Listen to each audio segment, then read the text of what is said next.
Such a close view of events shows that the war was a carefully planned invasion by imperial forces.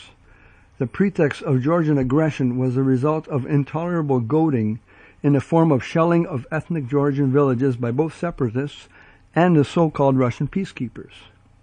The all-out assault on Georgian peacekeepers forced the Georgian military to act. One should note that the Russian army was already on the move.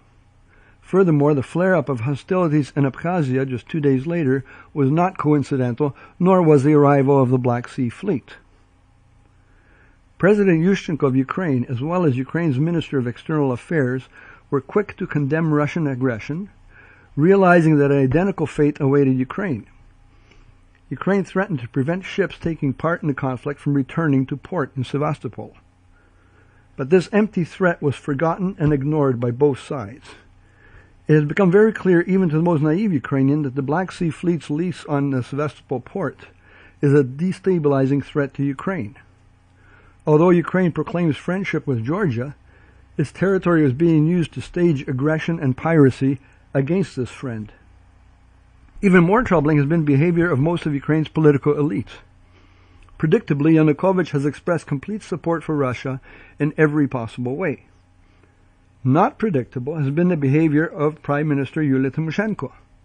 Despite having authored, or at least having signed, a virulently anti-Russian article in the magazine Foreign Affairs just a year ago, once she took office, she has supported Russian interests at every step.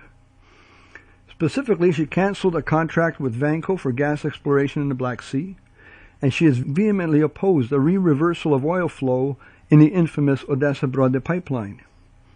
Currently, Russian oil flows south through this pipe. She opposed Yushchenko's plan to gain a degree of energy independence by having non-Russian oil flow north as originally intended. During the Georgian War, she was nowhere to be seen, staying silent as a mouse. It turns out that satellite photography places her on a deck of Nestor Shufrich's 37-meter yacht near the shores of Sardinia. The yacht's previous owner, President Kuchma's advisor Viktor Medvedchuk, had traded it for a larger 57-meter vessel. Medvedchuk was also spotted in the waters off Sardinia, sunbathing with those that she had only recently called enemies, and visiting Colonel Putin in Moscow for a 2-hour private audience just this June, are only the more visible reasons for the President's Secretariat to actually press charges of state treason against her. Evidence was delivered to the SBU on August 23rd. That was the situation in Ukraine on August 24th, Ukraine's Independence Day.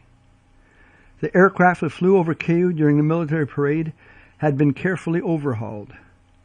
Tymoshenko had vehemently opposed any military parade. Yushchenko adamantly demanded it. The stage had been set for an accident that would have triggered the final conflict. Fortunately, everything went off without a hitch, although a delay in the flypast was made even more embarrassing by camera views showing both President Yushchenko and Defense Minister Yekhanurov nervously glancing at their watches. In view of America's inability to defend its friends, and knowing the treachery that is the hallmark of Ukrainian politics, we can only pray that it was the hours of the day and not the days themselves that are numbered for Ukraine.